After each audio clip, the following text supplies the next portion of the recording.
You're probably wondering how I got here. Yeah, me too. Welcome back to my series where I'm renovating my Twitch streaming room for as cheaply as possible. Now, today we are building a cat tree, and frankly, I thought this was going to be the easiest piece of content I'd ever done, but frankly, it nearly ended up taking my life. Here's the situation. At first, everything was going really smoothly, right? The whole thing just screws together, and I thought, where could there be an issue? I will admit I did put one of the pieces on upside down and didn't notice till the end, but you know what? In the grand scheme of things, it wasn't that big a deal. The problem came as the trees started to get taller, and even though my room is actually not particularly tall at all, wow, that was hard to say, I am actually pretty short. And so that meant that as I was getting towards ceiling height, I was struggling more and more in how I could actually screw this top piece on. So I got my little stool. I started trying to balance on that with like 1 foot while screwing the top on. And you know what? It started to come together. I was pretty pleased with myself.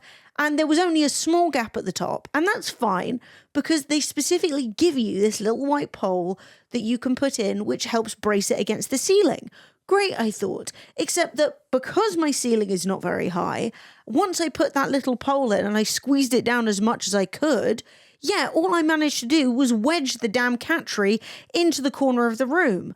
I thought, oh, it'll be fine. Once I slide it along the ceiling, you know, the pole will slide further into the cat tree and it will just be really tightly wedged. No, I was bending the whole thing. It was absolutely stuck. I couldn't believe it. And I struggled for so long to get this thing up.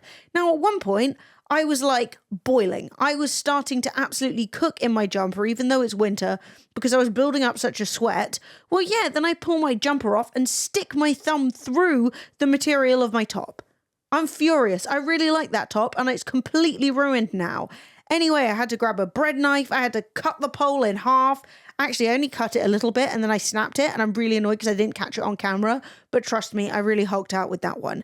I managed to wedge it back in, and then I managed to somehow pull the tree up into its actual position and get it looking pretty good. I will say at the end, I don't feel like you can even tell that it was bent like a banana for a good portion of this building. Yeah, so one top down, but the cat tree survived, and look, the cat likes it. She's happy. So you know what? It could have been worse. Not much, but a little.